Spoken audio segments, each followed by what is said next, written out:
Welcome to the Bruins Benders Podcast, Season 4, Episode 10 with Maddie and Smitty, brought to you on the Inside the Ring Podcast Network at InsideTheRing.com. In this episode, we will discuss the Jim Montgomery firing, what happens next for the Bruins, and reported hard feelings remain on the Jeremy Swayman talks.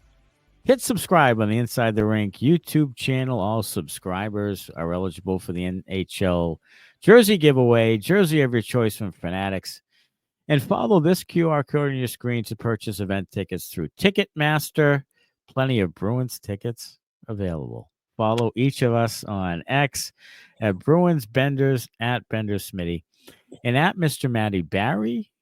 And the Bruins, in a bit of a changing of the guard, so to speak. This is kind of where the rubber meets the road, and a new coach for Thursday night's game against Utah. Interesting that we talked about how this probably needed to happen, and it did. And it's another case of the Bruins listening to our pod. Yeah, they do. I think they do. The only thing is we did not say Sacco. No. We should have, because he is like the, associate head coach or, assistant to the coach, assistant to the general manager. I don't know. Assistant to the assistant general manager. I don't know what his title is. Yeah. One of those. But we probably should have known that it was going to be him. And we'll see. I mean, he's had some head coaching experience. He was here during some of the good times. So he knows what that looks like. So I think that, could be a positive. Now, can he get the players to buy in and actually compete during the games? That'll be an entirely different story. Yeah, interesting that that's even an issue, to be honest. We can talk about that and why that might be. But rapid review time. November the 14th, where it started to really take a turn for the worse at Dallas. 7-2 loss, complete ball washing by the Stars. Bruins never in it, just really terrible hockey. And this was really one of the final nails in the coffin right here after winning a game against St. Louis where you thought it was a galvanizing win. And you turn it around and go to Dallas, and Dallas just punches you in the mouth. Yeah, I mean, I thought it was going to happen. I'm not going to lie. I mean, Sure. I thought Dallas may put up 10 with the way the Bruins were playing defense. And Dallas came pretty close. Special teams killed them again. No surprise there. The undisciplined play killed them again. No surprise there. So, you get pretty much a lot of the same, a lot of what you've got all season long from this team. And it bit them in that game. And then, they play St. Louis at home on the 16th and have a lead, blow it, and take an overtime loss to the Blues. And that it's just, I thought it may happen after that game. Honestly. Right. Right. I thought so too. So, things just not trending in the right direction. Just not a lot of effort, not a lot of second effort. Monty looked disinterested. The team looked disinterested. And it seemed like it was time. But I guess they needed to wait one more game. Yeah, I thought that Monty thought it was probably time at that point. Like, I just thought he thought that, the right handwriting was on the wall. I just think that there was a point there where he was like, I'm not getting this back, and kind of was reserved to that fact. And I think that's the case. And against St. Louis, they lose that game in overtime. And this was the beginning of a stretch where they could have run off, 9 out of 10. Or, I mean, the teams coming up on the schedule aren't very good. And they could have beaten quite a few of these teams. And we thought that it was a chance that they could right the ship here and actually end up in a playoff position by Thanksgiving and maybe get away with their poor start by just having a favorable schedule right here. And not the case, because 2 days later, against Columbus, a team that had lost 6 in a row, 7 out of 8, won 6-2 or whatever on the road, just not very good. Yep. And they lose 5-1. Yeah. A game they trail 3-0 after 1. And just this was rock bottom. Like this was even worse than those other two. Even worse. Yeah. Hard to imagine, but even worse because of the quality of opponent. Sure. And the way Columbus had struggled, the way you needed the win, like everything stacked up for you to have to rebound there. You had lost 2 in a row. You got blown out by Dallas, and you lose one at home after you have a lead, and you figure, all right, now is the time. They really have to right the ship in this game against Columbus, and they just laid an egg, and it was awful. And like you said, rock bottom, and then Montgomery doesn't survive it. No, he didn't survive this one. And this is where we thought after that, in that post-game live, that it was finally going to happen. It had to happen. Yeah, and then word got around that it was going to happen. And then Keefe comes up with, the inside info that Montgomery is going to be gone, and then the team. It's funny. It's funny how that all shook out. Like, Neely and Greg Hill are friends, I suppose, and the word is that that's probably where some of it gets kind of leaked. And it's funny how I feel like the Bruins kind of put it out there to see what the vibe would be like. And then just a couple, 3 hours later, they actually come out with statements. And it was almost like they threw the feeler out there by kind of dropping it. And then they come out and say, this is what we're doing. So, and we'll talk about that. But the whole process of it was just very strange. Like the Montgomery thing, I think has more backstory to it. I just think there's more there. Oh yeah. About what was happening and what was going on there. And we will discuss that in 7 Chirps, which is sponsored by Lops Brewing and Lobster Brewing and Tasting Room in downtown Woonsocket, Rhode Island, specializing in small batch ales and lagers. It's open 7 days a week. And you can use the coupon code SPORTS for 10% off your online order at lopsbrewing.com. Go to Lops Brewing, follow them at Lops Brewing on the social media for new beers and events. Chirp number 1, Montgomery's firing. So what leads up to the firing is this terrible start. Yeah. And then, of course, the issues with Brad Marchand on the bench. Pastrnak gets benched. A lot of the comments Montgomery makes in the media, finally saying he doesn't have any answers and that the writers can write what they think is happening. And it just seemed there was a lot of he was defeated. He was searching for answers that weren't there. His body language we talked about quite a bit on the bench, hands in pockets, not really talking much, just kind of almost stoic, almost to a point where he just had no real reaction to much on the bench. Brandon Carlo almost gets paralyzed, and he doesn't really say much. There was just not a lot of fight left in him. And I think that was a big reason why. And look, a lot of people were thinking this isn't Monty's fault. He's getting a raw deal. And that might be the case, but he didn't help himself, as we've talked about, with his kind of behavior regarding it. And I think now there's probably some backstory to that led him to being even more frustrated and exasperated. Probably. I mean, it seemed like he had checked out. It just did. It seemed like he had checked out towards the end. And if you want to blame him, blame players. I mean, Sweeney and Neely talked about training camp again, going back, saying the training camp was kind of disjointed and but whose fault is that? Like, who's running training camp? So I understand there were some injuries maybe we didn't know about. Pasta, mentioned recently that he, got banged up, in the World Championships tournament. Marchand was coming off some surgeries. Lindholm was a little nicked up during camp. So, maybe that's part of it, the injuries, but at the same time, you were playing like, the Providence Bruins team together. Right. Joey Abate was in camp until like the last weekend. Right. I mean, Right. why? What Why? for? He hasn't even come up. There's 4 other guys have been called up before him. So, I mean, Right. I just, the way things were run just didn't seem to make sense to me.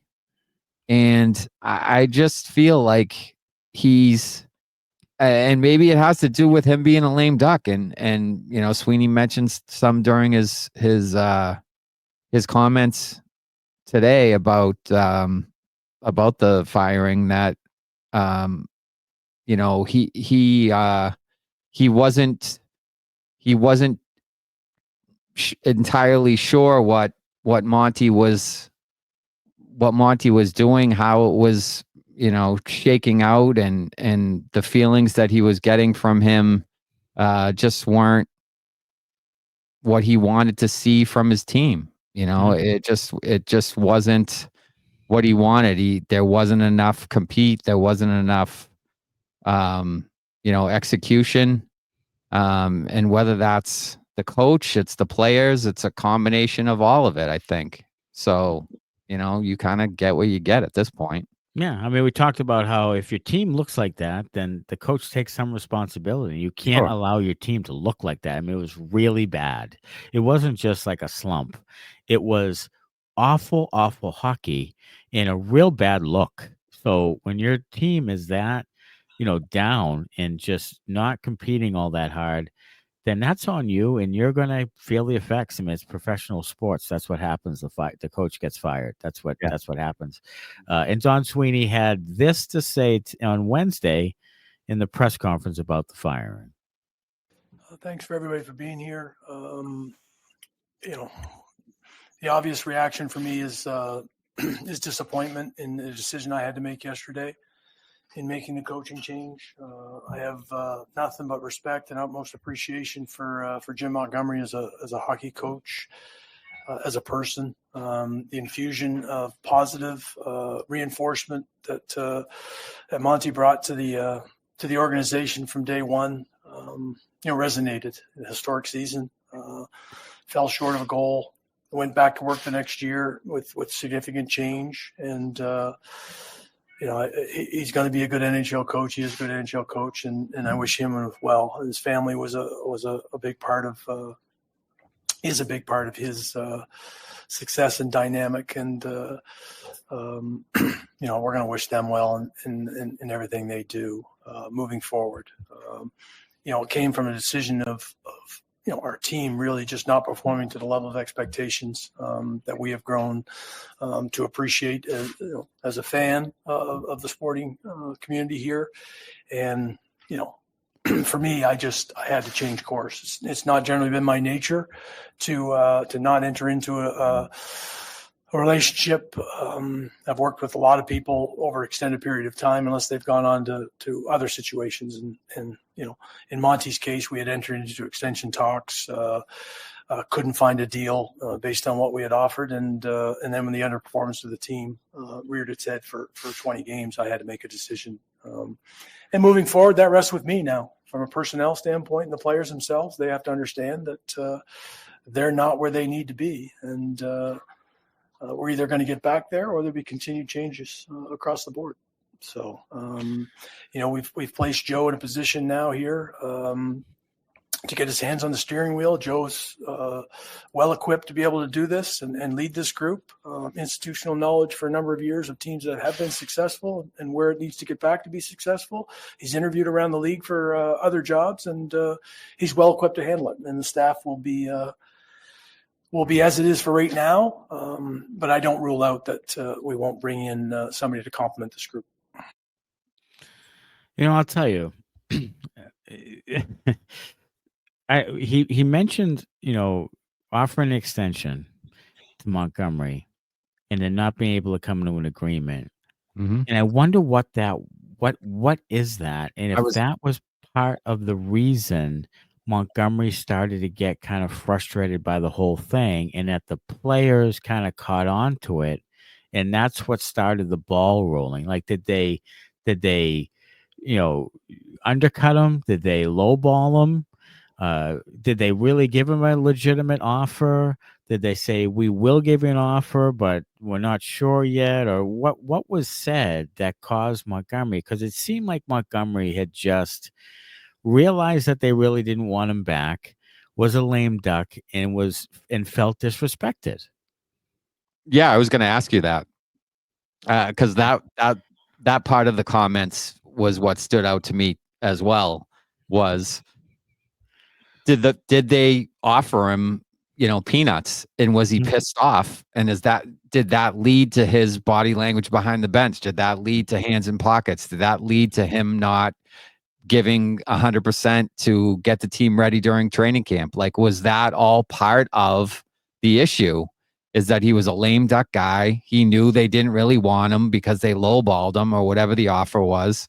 And was that the start of all the problems?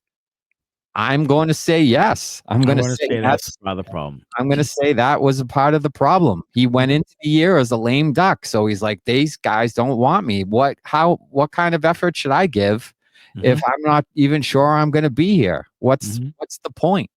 And that's human nature. You can't really blame the guy for that.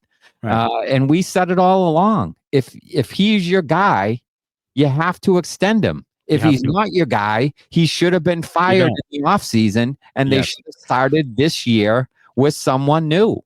Right. Plain and simple. That's an error in management. It is. Sweeney and Neely. Decide. Is he your guy or not? You can't lowball the damn guy if he's the one you want to coach your team moving forward. Make up your mind. It's like he said it himself during the clip. I'm not really one to change by nature.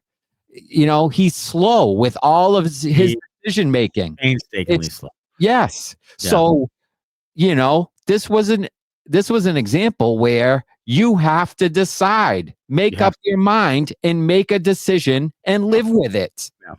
Yeah. You can't half-out. You can't be one toe in and one toe out. I feel like that's the Bruins under Sweeney, is they dip a toe in.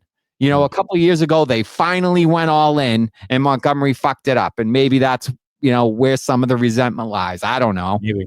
Could be. I mean, that'd be legitimate. Sure. But, their history is dipping a toe in. Oh, we'll get a third round guy. We'll get, a fourth line center. We'll get an ancillary piece. We're never going to go for it. It's always going to be a complimentary guy. It's going to be a guy that can boost our group, not impact our group. A guy who will, he'll be a nice little push for our group. It's not going to be an impact player. It's going to be he'll help a little. But we grew up with that. Yeah, that's what I'm saying. With the Bruins, that's what we grew up with. That's what it's been. That's what it's been there. That's the Bruin all way. Along. Yeah, that's the Bruin way. And they don't take that extra step when they could have gotten a guy in the late 80s, early 90s to win a cup. They don't get that guy. Well, they don't do it now either. And he's risk averse, which they must like in the ownership group. Like, they must like that. And, as long as he's making conservative decisions and they make the playoffs and, they have the best of both worlds, then that's what they like from him. And it is holding them back for sure. It's holding the Bruins back. It's extremely frustrating. And now I am getting a sense of why Montgomery acted the way he did. Do I think it's smart? Or do I think it's mature? And no. Like, I think that it made him look worse. But here's the thing. And we said this all along, like, he wouldn't have made it to next year. He wouldn't have gotten an extension unless they at least made the Eastern Conference Finals. Like, he would have had to make it. Like, he would have to force them to give him the money and give him a new contract. And he just read the room and said, this is not going to happen. So that's why we are where we are. It's a terrible misread by the management. Yeah. It's just mismanaged and misread. And I think that's what Sweeney does generally. Yes. Is mismanage and misread. And I think it's time, he says in those comments that it's on him now. The coach is gone. It's on the players and the roster that he built. It's on him now. And that's the way it should be. It should be on him now. And if this roster doesn't succeed, he should be gone. Yeah. He should have been gone already, probably, in my opinion. And Neely too. I think they should clean house. I would like to get an entirely new, fresh group from outside the organization. I don't want Evan Gold to take over. I don't want the same old. I don't want if they can Sacco, I don't want Jay Leach. I don't want the same old from within the organization. That hasn't worked. When you've gone outside the organization, for a Peter Chiarelli, you won a cup. When you go outside, you get a fresh voice, you get a fresh set of eyes, you get a different perspective. And that's what they need now. That's what they need at this point in time. They need fresh. Right. When I'll tell you what, I would love a media member to follow up that statement by saying, okay, Don, what do you think would happen if you didn't give the guy a contract and he didn't have an extension ready to go? Like, do you think a lame duck situation was the smartest move for this team? Like, Can someone ask that question? Like, can someone just ask him, like, now looking at it, is a lame duck situation a good situation? No. Like, why wouldn't you let him go if he didn't want the extension? When did you offer them the extension? One. And two, when he didn't take it, why didn't you let him go then? Like, that would be my question. Like, give me your media credential. Like, that's not that hard of a question to ask. Like, and it's a legitimate question. It's like, a very legitimate question. He said no. And when did you? And you probably offered it to him in the off season. If you're saying you didn't offer it to him within the last 20 games, so you offered it to him before the season started. He didn't take it. Why would you not just let him go then? That's what I don't understand. Because now he's lame duck and he's pissed. Yeah, I mean they should have. They should have. He like you said, mismanaged, misread. Oh God, like Jesus, misread. Yeah. All right, let's get into some player comments. First, David Pastrnak and his comments on Jim Montgomery. What was Don's message to you this morning when you guys met as a team? Well, very simple. How I said, the compete and the battleness and the pride to wear this Bruins jersey has to go higher. It's been there forever. We have to take pride in the jersey, and it starts with compete and details, and then the bigger things will follow up.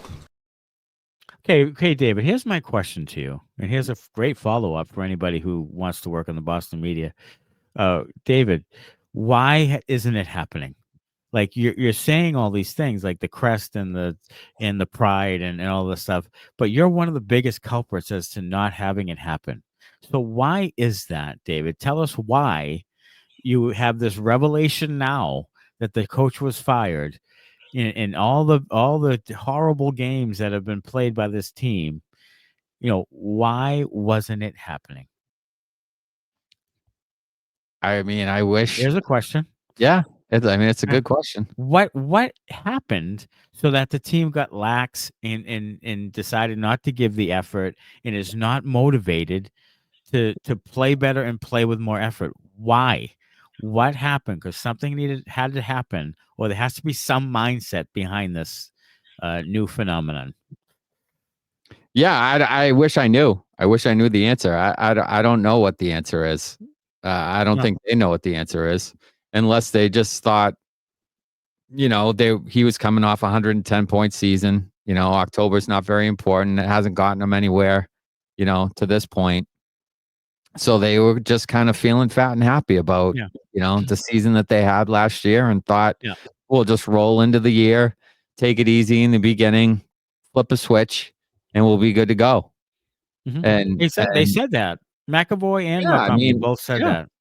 I mean, again, you can blame Monty or not blame Monty. You know, however you personally or the fans want to handle that. I think he's responsible for some of it. I think obviously the players are responsible for a ton of it. But if the message from the coaching staff and management is October's not important, you know, we need to be ready come, you know, April, May, and June. And what kind of mindset does that put the players into? If the coaching staff is like, don't worry about October, it's not a big deal. Never heard of such a thing. You get the play that you've gotten is what happens. Right. You get lackadaisical play that the players look like they don't care. Right. You don't get a compete level. You don't get the compete that's up to the standards of the Bruins. As Sweeney said in this league, it's too good of a league. There's too many teams that are going to work hard every night. You know, the margin for winning and losing is very thin. Sure. So, you know, I guess unless you're the Bruins and you're giving up fucking 7. Right. You know, right. It's a thin margin, and you have to work and you have to battle and you have to compete. That's the league. That's the NHL. If you don't win puck battles and compete, you're not going to win games. No. Plain and simple. No. It's not the All-Star game. You can't float around and you know, not back check and expect to win. That's not what this is. No. And then finally, Charlie McAvoy had this to say about the Montgomery firing. We lost it. We lost it for a minute. And this is life. And these things happen. You know. But today you wake up and you realize that you still have the best job in the world, playing for the best team in the world, the best organization in this game.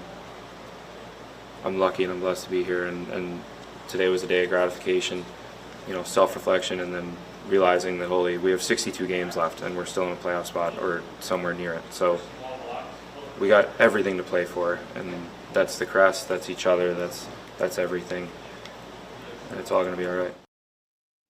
Yeah, again, Charlie, you know, what happened? Like, and I think it's a combination of what you said about, you know, not taking October seriously, trying to, you know, pace yourself through the season. Bad mistake. And that showed in the preseason when they kind of sat guys and didn't play guys enough and all of that, didn't play guys together and all of that. And then there's also the fact that Montgomery didn't have an extension and lame duck, and it's all a perfect storm of stuff. Yeah, that just turns into Swayman, you know, not being ready into camp, and then that whole thing that has evidently has pissed a couple of teammates off here or there. Yeah, and now you have a perfect storm of things that come together, and it leads to bad play. And then when you start going bad, and then the pressure's on, and the voices are getting louder, and this team hasn't showed a lot of an ability to deal with pressure. No. So you have all those things come together, and this is what you have. So I think that's kind of how it all played out. It was just a bad start to the year, uneven start. It became dysfunctional, and now you're without your coach. And everybody says great things about him and all of that, but if for some reason they didn't play hard for him, and I don't know, something's not adding up to me. I'm with you. I mean, we've said it a million times. They say all the right things. Yeah. I mean, good, you know, lip service there from both Pastrnak and McAvoy. I do like the fact that McAvoy did seem to show some confidence there at the end, where he said, we have 62 games and we'll be fine. Right. Hopefully he's right. Hopefully. I mean, I hope he believes in himself and believes in the team. He needs to.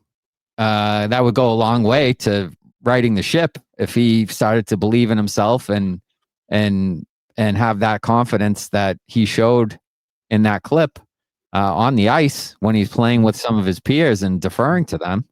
That would go a long way to helping this team if he got back to the player that he was a few years ago.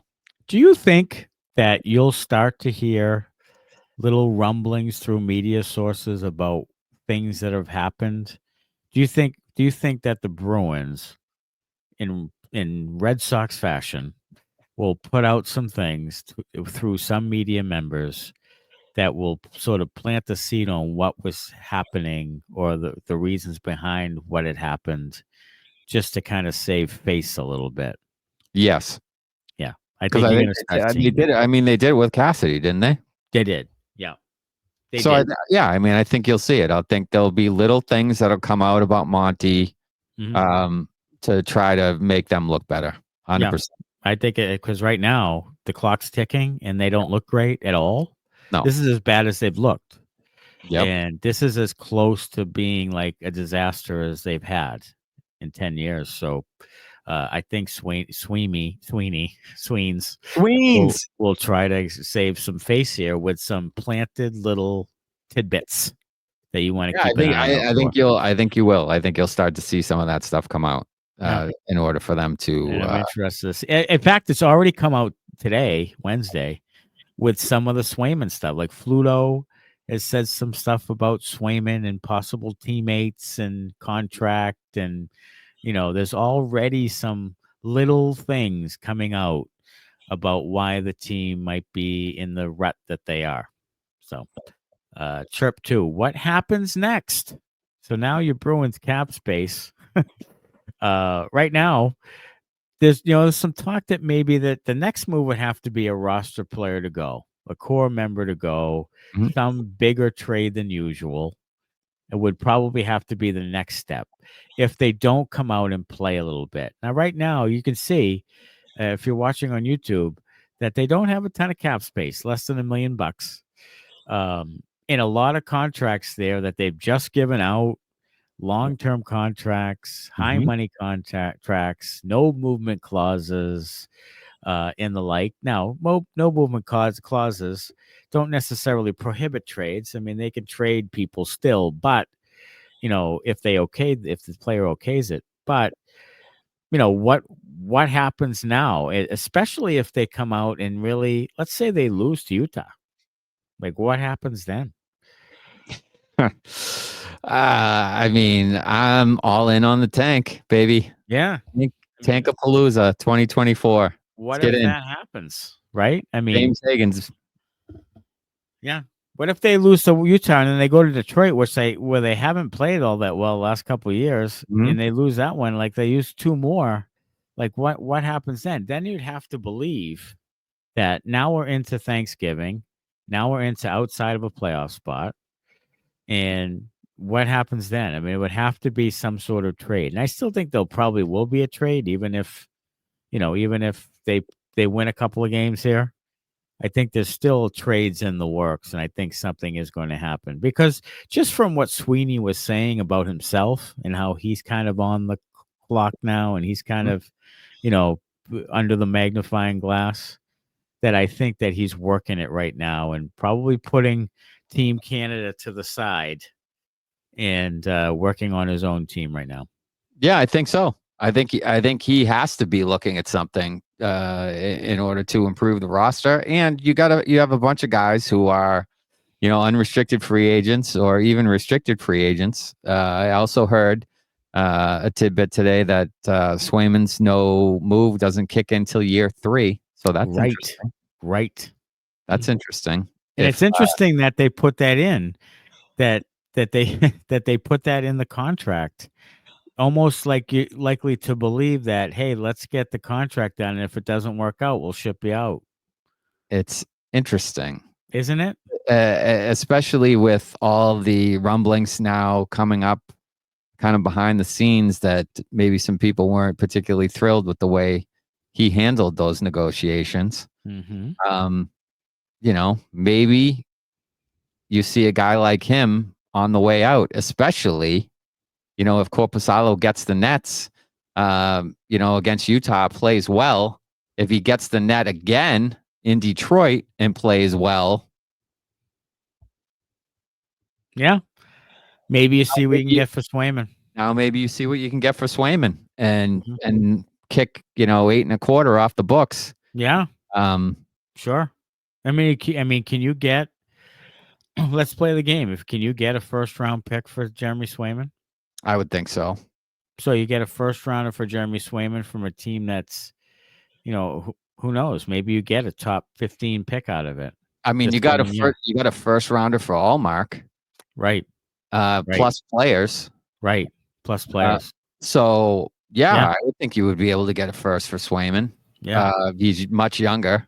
He's locked up now. The cap's going to go up, so the contract in a few years is not going to be nearly as top heavy as it is now. Sure.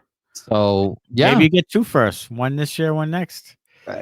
I mean, keep coming, baby. Yeah, seriously. So if things continue to deteriorate with him personally, or if he continues to play poorly, or if the team itself, continues to play poorly, that, I think there's going to be some things maybe coming down the line. I think producer Connor wants to chime in here. Yeah, he's so on the Jeremy Swayman front, I do have a thought. Look no further than tomorrow night's opponent, the Utah Hockey Club. They really don't have an answer long-term in net. They have the new ownership group taking over the Arizona Coyotes IP, if you will. And they have an absolute monstrosity of draft picks and young talent that they could put a package together for a person like Jeremy Swayman. Tons of first-round picks, tons of second-round draft picks for the next 3 years. And they stink. So it could be a top 15 pick, right? Yeah. I mean, Connor Ingram, I think, has played pretty well for them. Okay. But I don't know. I mean, Wamelka, I think I can't. He's been in the league a bit. Yeah. Yeah. So, actually, Ingram's 6'4" and 3 with a 3.61. Oof. So that's not great. And 871. Oh, it's not great at all. And Vamelka is 1-4 with a 2.58 and a 9.15. So that's Right. decent, even though they haven't won. Wamelka is 28, and Connor Ingram is 27. So they're both similar in age. Yeah. So Swayman at 25, could be a franchise-altering kind of move for them. Yeah, that could be. So that could be something. That could line right up, and they're right in town. We'll see what happens. I wonder if they play Swayman to showcase him against them. Yeah. I mean, I don't know. I mean, that's an interesting thing. Along the same lines of players possibly on the move, chirp number 3, a report that Brandon Carlo was part of discussions possibly with the Columbus Blue Jackets. What could that deal look like? I don't know enough about Columbus to know what we could get. I love me some Adam Fantilli. Oh, I mean, they're not him. It's Jeremy Swayman or it's Brandon Carlo. Maybe it's, a bigger deal. I don't know. I don't think there's any way in hell they would trade Fantilli for but they're not a good team, and if you can get their first round pick, that might work. Adam Fantilli is a 20-year-old center that was taken 3rd overall. Yeah. So they're not trading him. No, they're not trading him. Another guy there is Kent Johnson, who's injured or has been injured, who was also a very high pick, and he was playing extremely well before he got hurt. He had 64 points. He had 64 points in 134 career games. Okay. But he had 5 points in 4 games this season before he got hurt. Okay. So they also have Chinnikov, who was a first rounder in 2020. Yeah, Ken Johnson right was 2021 round 1 pick 5. So he's another top 5 pick. Yeah. So they have some young center talent there. They do. That maybe another thing. And that's what you've been talking about, those types of guys. Yes. Columbus has David Jiricek the young defensive prospect who is a first-round draft pick, who's looking for more playing time, who's allegedly on the trading block as well. He's also going to get sent to the AHL, if not today. He did get sent down today. You're correct. Okay. He got sent down today. Okay.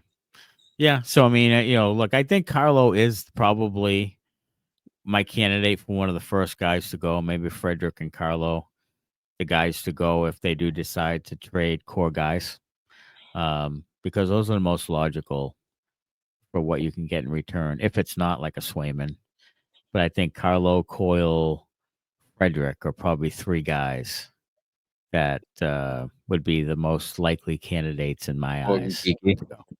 Geeky, although he's not going to give you much, but Geeky he's unrestricted. So, like, in my opinion, those are the guys you should be looking to. Just go get whatever. You're not going to re-sign Geeky. You're not going to probably re-sign Frederic. You know, skip those guys out, see what you can get for them, and bring up your, Fabian Lysells, your Riley Duran's, your Trevor Quintals, your Mark McLaughlin's. Like, I don't care. And see what you have. Yeah. See what you have. If you're not getting much from the guys on your current roster, bring up a guy that's hungry and maybe will give you the effort you're looking for. Maybe he's not as talented, but if he gives you the effort, that'll probably make up for some of it. So that's what I would like to see. If I would like to see it anyway, because I think they need a shakeup on the roster. Sure. So in my opinion, after the coaching change, now I would look to move on from some of those unrestricted free agent guys. See if you can stockpile some picks and bring up some of the young kids and let them play and see what you have. I think that's the right move, and you're not losing much by trading them. And you could clear some another guy. Space. You could clear some space. Yeah, you can. And you replace it with you get a pick wherever it is. I don't give a shit. Yeah, and you replace it with some younger, cheaper talent. Yes, and you get some cap space. And maybe at the deadline, you can make a better trade that could help you for the next 3 years, 4 years, whatever it is. Get a guy with term. Sweeney loves that. Get a guy with term. Yeah. He loves that saying. Yeah, get a guy with term. Guys with term. I want a guy with term, not a rental. Guy with term. Term. I have a term for you. The team blows. Blows is a term. Blows can be used in many fashions. 4, Chirp 4. What are the feelings on Joseph Sacco from Medford, Massachusetts? 10 years in the organization. He becomes the interim head coach. Does he get a legit chance? Yeah, they'll give him a chance. 100%. So? Okay. Yeah. Okay. He's Sweeney's buddy. He's been there forever. Yeah. I'll tell you what. He's gonna get a chance. He's from Medford, for fuck's sake. Sorry, John. And he's a local guy. He played in the NHL. He's head coached. 4 years. Yeah. So he's got the resume, and he's been here. He has, as Sweeney said himself, he has institutional knowledge of when the team was good. Blah blah blah. Jerk me off. Whatever. Yeah. Sorry, John, but seriously, he'll get a chance. He'll get every goddamn chance. Probably too many chances already, but he'll get a chance for sure. He's gonna have a chance. They would rather not have to go outside the organization and pay someone else to coach the team. They'd rather just continue to pay a guy who's already on the payroll to do the same job. You know what would be institutionalized is me if he's the head coach of the Boston Bruins for any extended period of time. Well, yeah. This is going to drive me out of my mother effing mind. He has a 130, a 134, and 30 record with the Colorado Avalanche from 09 to 13. The last year was the year that before when they tanked and got Nathan McKinnon the year after. So I guess that's the one good thing he did in that organization. They were in one playoff series and lost the first year he was there. Look, I think what I really think, and maybe they're going to give him a slight chance, whatever. What I think is they're doing him a solid to try to get him another job. So if he does fairly well, that's a good point. some other team takes a look at him because he really wants to be a head coach again. I really don't think they have their goal is to have him be the long-term coach. I really don't. I mean, maybe there's an outside chance if things go extremely well. Yeah. But I really think he's been there 10 years. Mhm. He wants a head coaching job. This is their chance to give him a little resume boost. He gets a job somewhere else and they go get their guy. I don't know who the hell that is. But we'll see. I don't know if it's like that guy like Daryl Sutter. I don't think at all it will be Joel Quenneville. I don't think they would do that PR wise at all. No, they won't. But I don't know who it'll be. I just hope to God it's not Jay Leach or even like Ryan Muginel or someone like that. I hope it's not. I want a guy with a lot of experience that really gives them a shot, especially playoff time. Like even like a Nate Lehman, he's not an NHL coach. Like I want a guy who's been an NHL coach, who's had playoff success, who can win playoff series. That type of guy. And that's what they need. That's what they needed 2 years ago. What about Todd McClellan? I've heard his name thrown around. Yeah, maybe Todd McClellan. I'd be more inclined to him than the other guys, like the inbreds, like the guys that they have within the system. I just would, someone like that. Or someone who gets let go, or someone, I don't know, somebody. But I don't want it to be Joe Sacco. I don't want it to be Jay Leach. No. I don't want it to be Chris Kelly. I think if Sacco has a good run, they'll give him an opportunity. I do. Really? I'm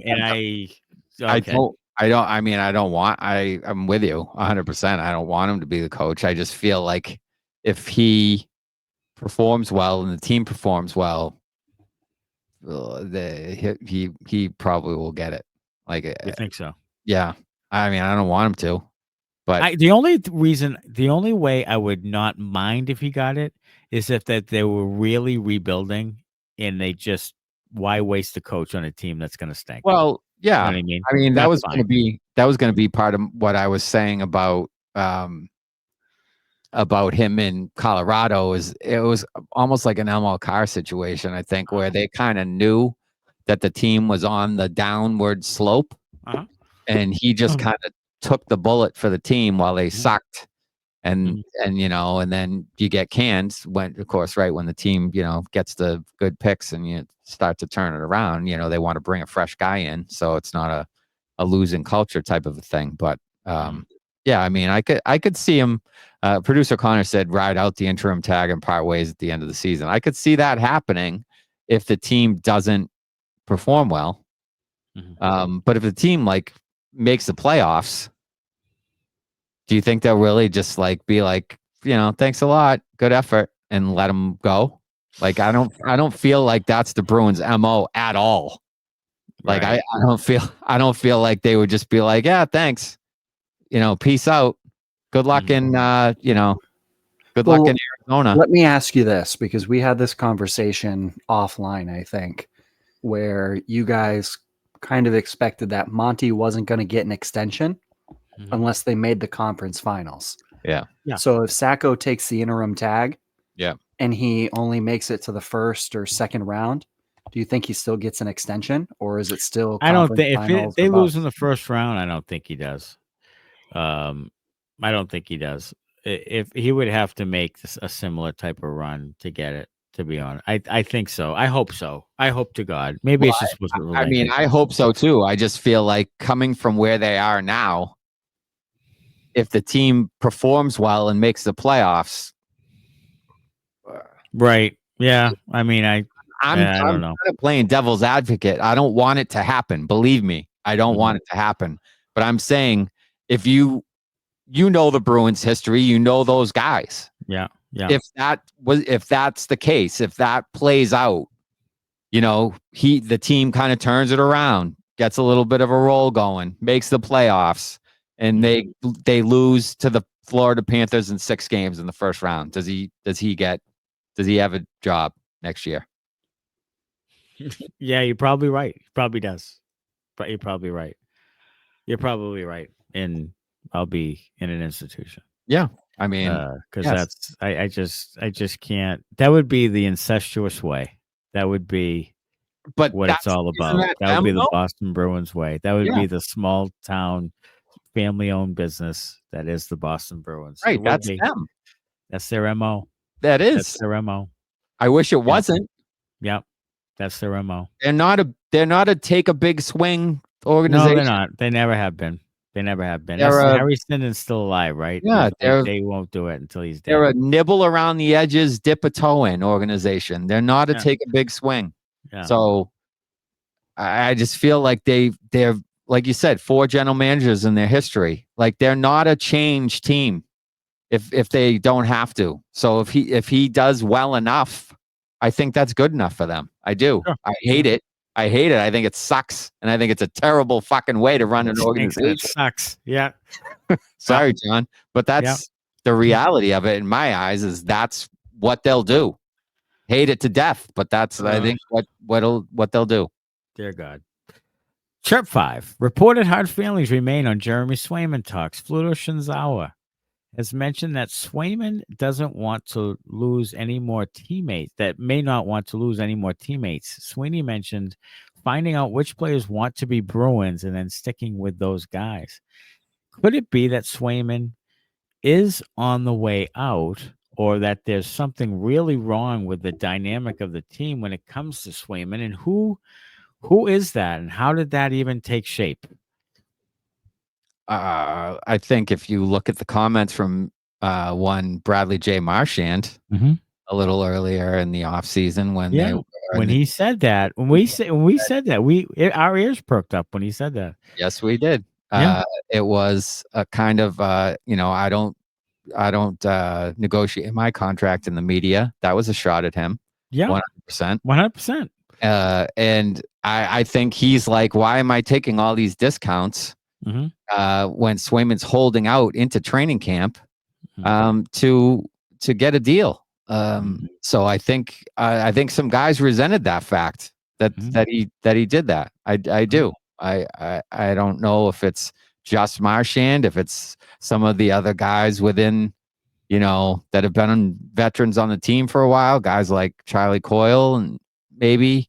I don't know, but I feel like it could definitely rub some guys the wrong way. He's like, I'm taking discounts and you're here holding out for every last nickel to set the goaltender market where, we're trying to win games. How important is it for you to win games with the Boston Bruins if you're holding out to set the goaltender market for Igor Shesterkin or Linus Ullmark? Like, what are you doing, dude? Yeah.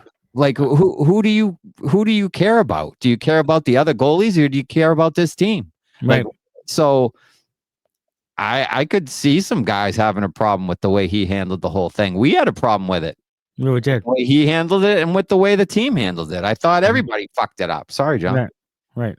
I hear you. And I think that Swayman, when Marchand said that, like you mentioned the discounts Marchand's been taking, he's also a free agent coming up.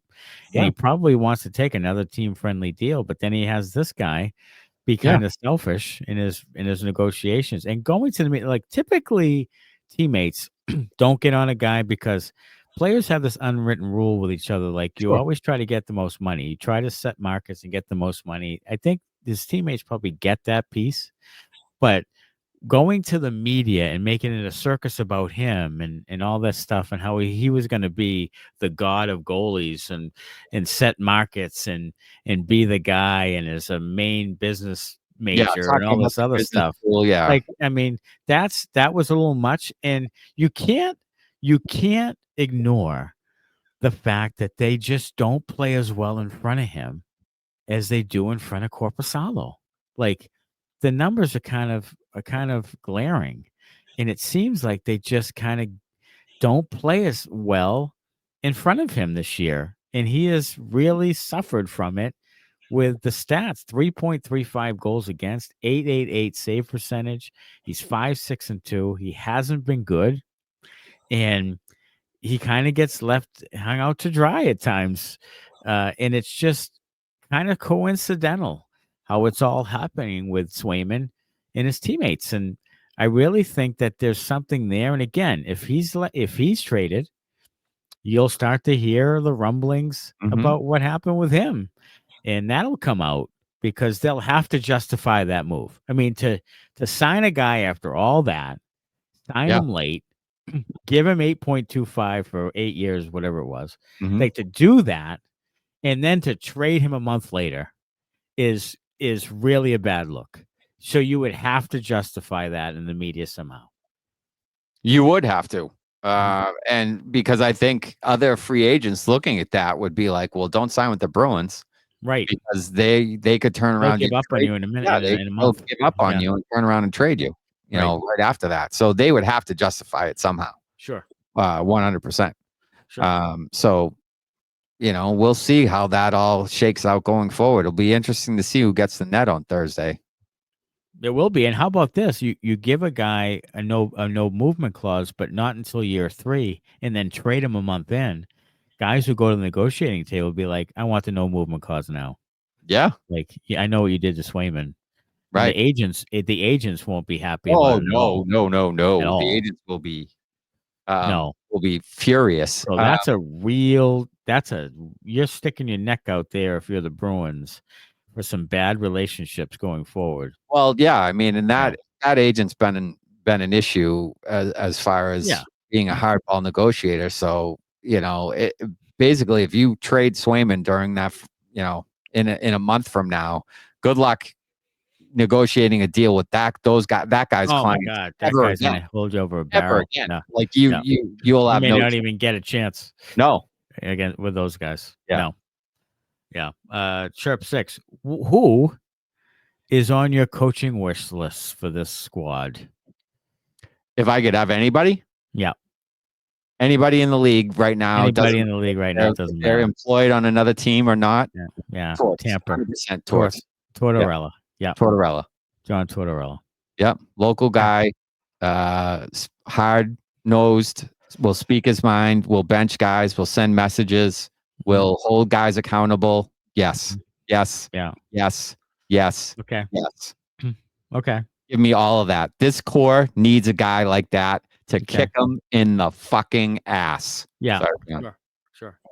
All right. I'm gonna give you this name and see if you want him. Mike Sullivan. Meh. Do you think Charlie McAvoy would play better because it's his father-in-law? Again, nepotism at its finest. Small family business. Yeah, they could carpool. Yeah, together. maybe they can get McAvoy back on track. I mean, look, if Sullivan could get McAvoy back on track, I'd be open to it.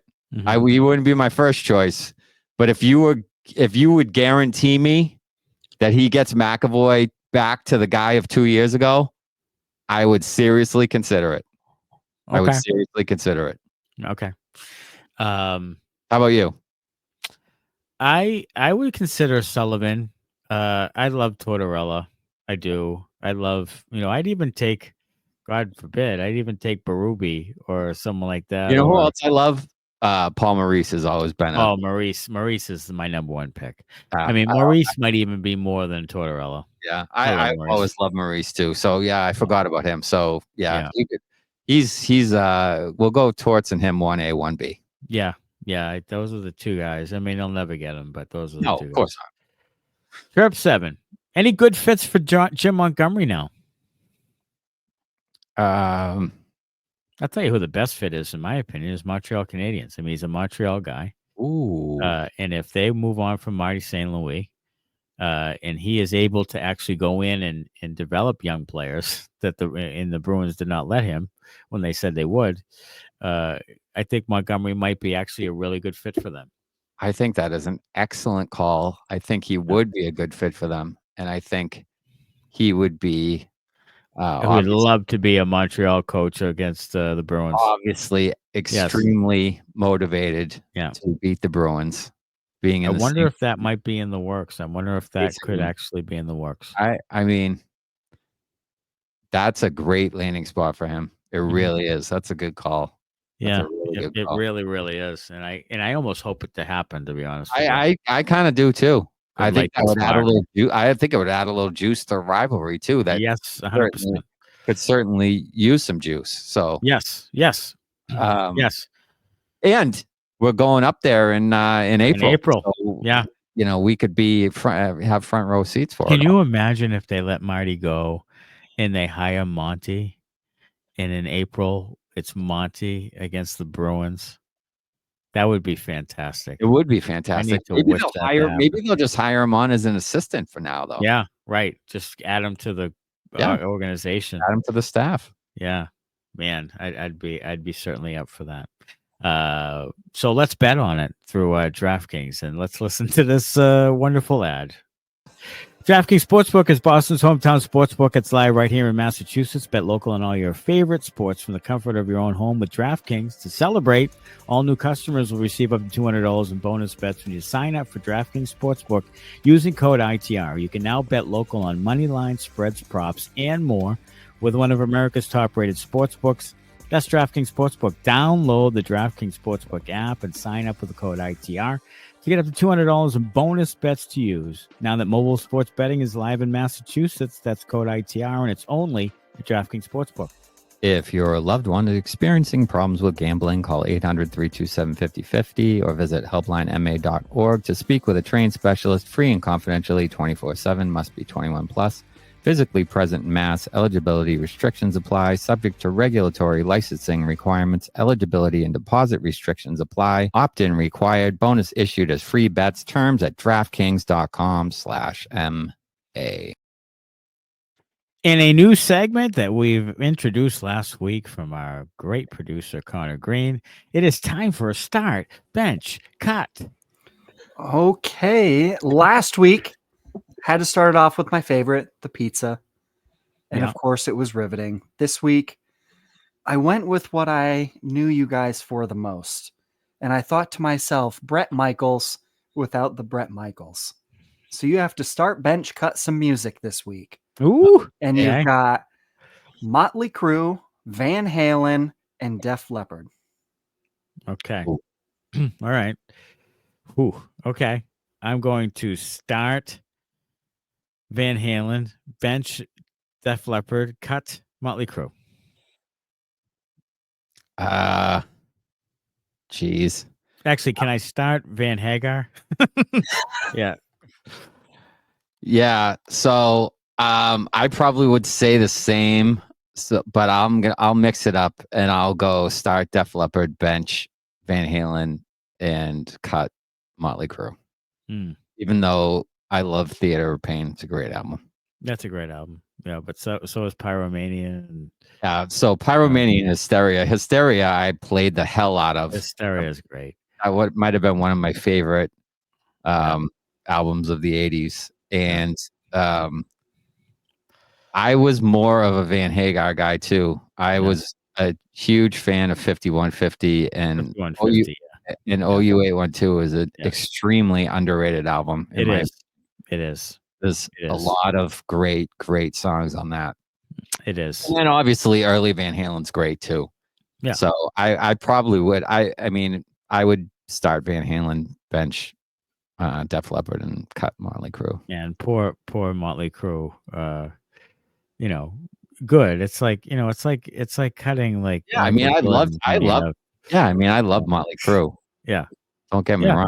I mean, but that's a good one though. That's a tough one. And it is a tough one. But like if you went to see them in concert now, it's no contest because Vince Neil is speaking gibberish now. Oh my God, he's horrific. So if you wanted to go for comedy purposes, yes, Motley Crue, he's a punchline right now. Yeah, Motley Crue is your band because he's literally spouting gibberish. Sure.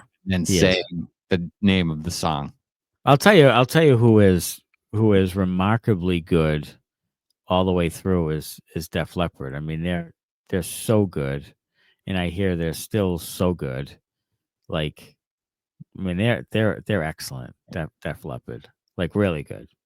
Yeah, I'm a huge fan. They're just really, really good. So, but next week we're definitely going some sort of Thanksgiving theme. Thanksgiving, we got to Thanksgiving something. Maybe we'll start letting some of the loyal listeners throw some. I mean, I think we should do that. I think we should do that tomorrow night in post game live. Have them throw it in the comments. What would you like on the start bench cut? What? Yes. Give us some topics. Yeah. So maybe that'll get them listening to the regular episodes if they don't already. Get them involved, Mm-hmm. and get these regular people over to the post game lives so they can, yell something in the comments and we can figure out what we're going to do for it. You don't want to miss the post game lives. They're top notch. They are epic. Yeah, especially when the Bruins are sucking. Yeah. The passion comes out. All right, poll time. We had a poll. In this poll, Smitty was feeling a little frisky. Mm-hmm. Would you trade Trent Frederic for Taylor Hall? 388 votes in this one. No was 72%, and yes was 28%. So 72% say no. They don't want Taylor Hall back for Trent Frederic. I'll tell you what, if you throw a second-round pick in there with Taylor Hall, doing it tomorrow. But maybe that's not, Taylor Hall's been cut. Sorry, not cut, scratched. Yeah. Recently. Freddie should have been scratched. Surprisingly, recently. Freddie should have been scratched. Freddie should have been, he is a -11. Yeah. He had the one game against St. Louis where he scored 2 goals, but other than that, he's been really not very good at all. Taylor Hall's been much at all. Though. And Taylor Hall hasn't been good at much at all either, and he's getting up there in age. And, injuries are starting to really take a toll on him. So it's definitely a get a veteran back kind of move. Maybe catch lightning in a bottle with a scoring left wing if he can. He has talent, obviously. And then Freddie, like you say, you're not going to re-sign him. So, yeah. So that's my point. Is you're not gonna re-sign Frederic. So trade him for something that you can get something back in return that may help you. Put Hall with Charlie Coyle, and maybe they can rekindle something. Hall adds an element of speed to this team that they don't have. He was great with power play entries, another thing that they don't do very well. Mm-hmm. So there's some things there that he could bring to the team that would help the team that Frederic just flat out can't do. They can both score goals. I mean, Freddie's not fighting anybody, so let's not pretend like, because you have Taylor Hall, you're going to get pushed around to something now. Because it's not like Frederic's out there, hitting everything that moves and fighting people, because that's not his game anymore. He stopped doing it for whatever reason. Stopped doing it. Mm-hmm. And you have guys like Kastelik that can do that now. So I think he can add it. He could add an element to the offense that maybe could help you. For sure. All right, we had a mailbag. We put it out on X, and if you'd like to send us in any types of questions or anything you'd like to hear on the broadcast, then certainly do that. Send us a DM on X or send us an email at bruinsbenders@gmail.com. Or on Facebook, whatever. Facebook, wherever. We got a Facebook group you can subscribe to. Drop a comment right in your YouTube section. If you're watching on YouTube. We're easy to find. We're easy to reach. Yeah, we are. Give me a call. KG says, who do you think Donnie was referencing when he was talking about players not wanting to be here? I think it was probably maybe a little bit of a direction, maybe at a Swayman, or maybe indirectly at like a Trent Frederic, who, might not, there might be some question of whether or not he wants to go home or that type of thing. Or it might have just been a blanket statement that you guys aren't putting a lot of effort, not taking pride in the jersey. And if you don't want to be here, then just let me know. Who knows? Yeah, I feel like it was more the second thing. I think he was kind of blanket statement about people not performing up to the level of how the Bruins see themselves playing, or how he sees that the team should be playing. And if they're not going to play up to that level, then he's going to say that they don't want to be here and he's going to ship them out. So I feel it was kind of more the second thing, but it could be an indirect shot at a guy like Swayman, who, holds out for, the high goalie contract and is trying to set the goalie market. I mean, that could be an indirect little shot at him. But I think it was more of a blanket statement overall. I think so too. I think it was just a comment regarding the performance of the team and just being lackluster. All right, beauties and benders. Beauty for this week. Not Jeffrey VL, even though he made a solid effort at it with his 7 minutes of ice time. Just kidding. The Benders post-game live comment section. This'll teach those filthy bastards who's lovable. I tell you, these are a lovable bunch. They are. Yeah, they give us all the comments in the post-game lives. Lens for a great recap. I'll tell you what. Here's the thing about it, and this is what we wanted to do. The post-game lives that we do really let the fans have a voice in the thing. Yes. And I think that's why the fans like it. And you can't get that like on the Nesson recap or any other, this is where you get it, is where you can voice your thing. We can tell you if we agree or disagree. We talk about it. We let it off our chest. And more people are joining because of it. Yeah. And I mean, they're starting to comment before the game's even over.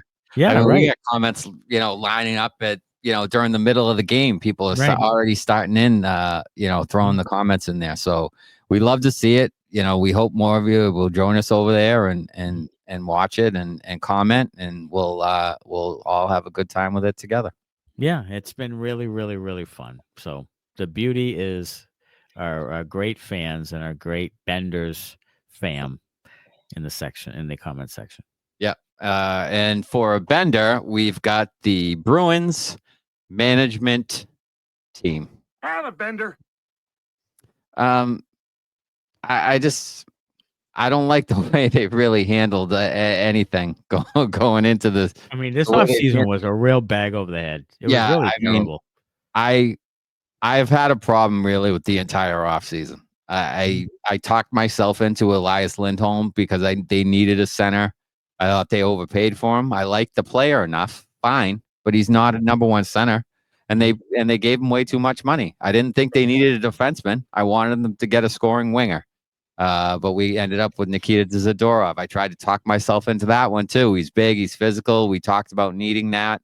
Turns out they don't really need it because he's slow and penalty prone. Mm-hmm.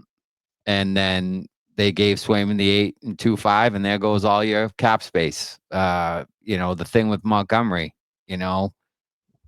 sign him, don't sign him, extension, no extension, fire him, keep him. Didn't make a decision there. No. Lame duck. Start slow. Kind of bite you in the ass. Training camp. Kind of a shit show. And then the season's been uneven at best, to be kind. So I just don't like the way the management's really handled any of the priorities, any of the real main decisions, any of the hard decisions that they've had to make. I feel like have been kind of bad. Would you have fired Jim Montgomery after the first round loss his first season?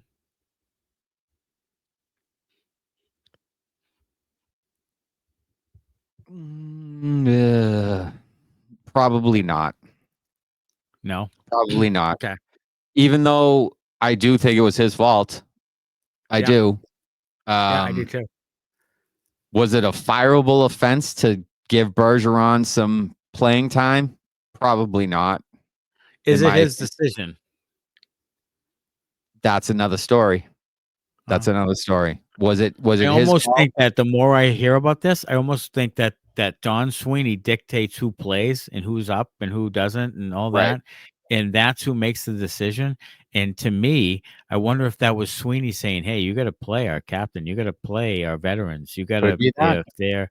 And I don't know if that was truly Montgomery's decision to do that now. I don't know. I mean, it may have been, it may not have been. I don't know that now. Yeah, I agree. I would certainly cloud that whole thing. I think. So, if that's the case, that's another, management thing. I mean, that's another problem I have with it. If they were involved in that thing, I mean, the coach should be able to say who's going to be on the ice. Mm-hmm. So yeah, I can't say that I would have. I mean, Bergeron's fighting like hell to get back. I mean, he is the captain. It wasn't the right time, in my opinion. I think the coach or the management or whoever made that decision should have been saying, look, let's get you 100% healthy. We'll win this round, and you come back fresh in round 2, ready to go. That's what it should have been. I agree. I agree. Yeah, I agree. I mean, I probably would have, in hindsight, I would have fired him then. Oh yeah, in hindsight, sure. Yeah, I would have fired him then, just because there was something off there, and the people who talk about his regular season record ad nauseum, like, I get it, that's really impressive, but 9-11 in playoffs, like, you really question whether or not he can push the right buttons in the playoffs.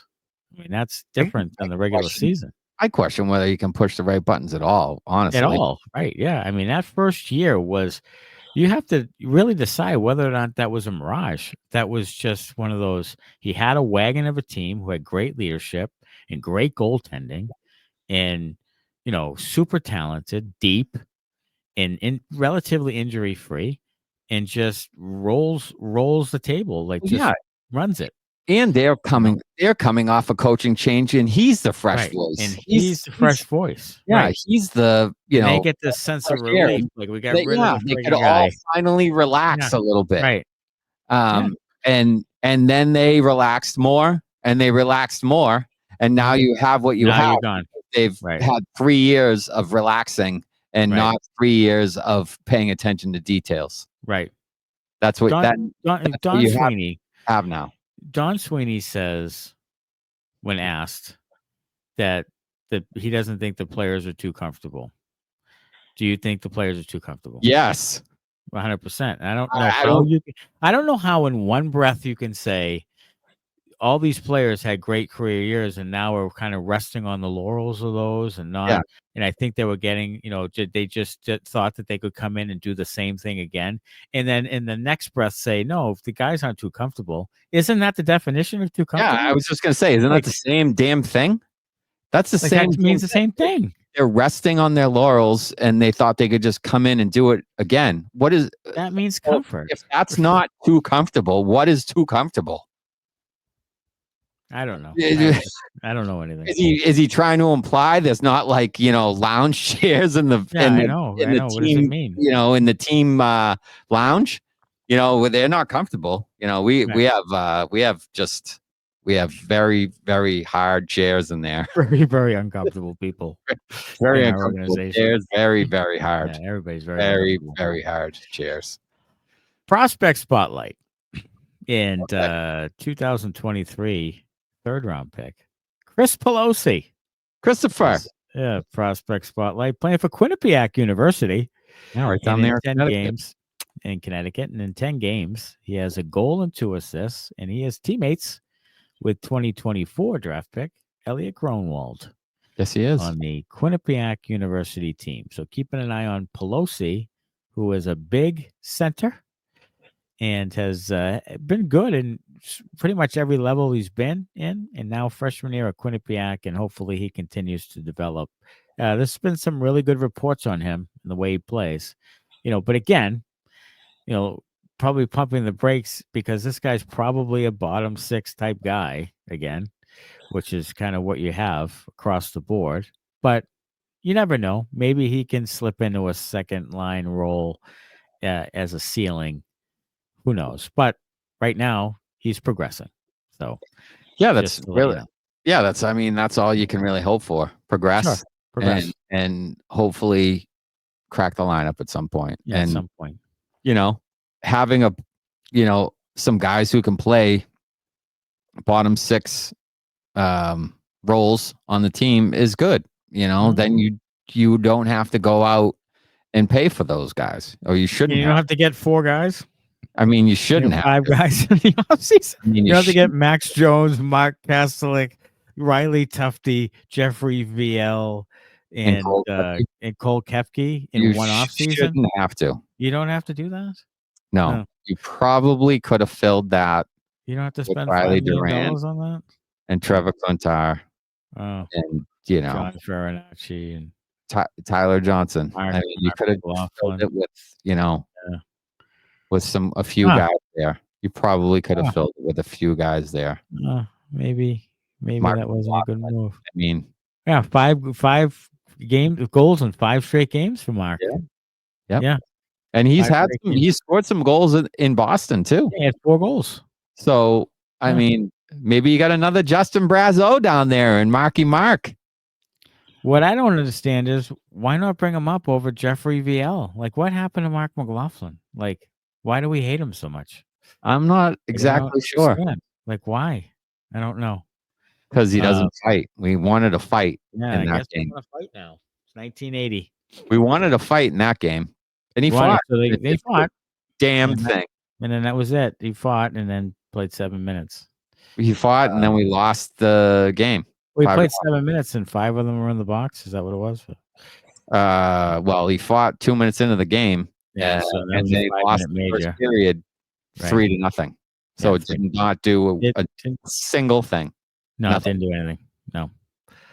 Swing and a miss. Week ahead for the Boston Bruins, November 21st on Thursday versus the Utah Hockey Club with Joe Sacco at the helm.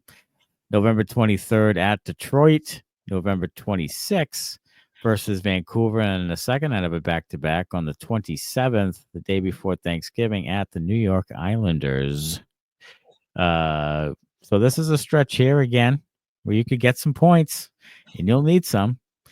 But you have to start playing better against Utah on Thursday. Be very interesting to see what you're going to get from your Boston Bruins the rest of this week after the coaching firing and after all the things they said, the players, all the right things they said. Let's see what kind of effort you get, and let's see who's in net. Yeah, there's some interesting storylines for Thursday. See how that's all going to shake down. How the line's going to shake out. Is he gonna switch the lines mid game, like Monty has? I heard Joe Sacco mention today, and I don't know if this has happened already or is something that may happen, or if they're still talking about it. But I thought he said at one point that they were talking about maybe flip flopping who's in charge of penalty kill and power play. They were. Yeah. Wow. So there's an adjustment already, and maybe that shit pays off. You don't have Pels out there and his 4 power play goals in his career. Trying to teach guys with way more talent than he ever had how to play on the power play. You know what I love about this shit is that we're gonna do that now. Like, you couldn't suggest that to Monty. Like, Chris couldn't go up to him and be like, "Hey, Monty, I'm not real comfortable coaching the power play. Can I coach the penalty kill, which I was pretty good at, actually? Yeah, Can I do that instead, and maybe have Joe Sacco, who was more of a scoring forward, played at Medford High or whatever the fuck. Like, can I have him do the power play? Maybe we'll try that." But no, it's a revelation after we fire the coach. Now, this is what we come up with. Yeah, truth to power, buddy. You got to be willing to speak it. While the power is still there. Yeah, good for you. Hey, while the power's still there, it's almost Christmas, so get some Bruins Benders merchandise. At the insidetherink.com/Bruins-Benders. Get some really good merch for Christmas, or put it on the Christmas list, or if it's your birthday soon, or have a couple of birthdays, and get some Bruins Benders merchandise. Hit the subscribe button if you're watching on YouTube, and join us for post-game live, and that'll be Thursday night as the Bruins take on the Utah Hockey Club. Until the next time, it'll be the night before Thanksgiving when we record the next episode of the Bruins Benders Podcast. Hey, as always, go Bruins. Thanks a lot. Bye-bye.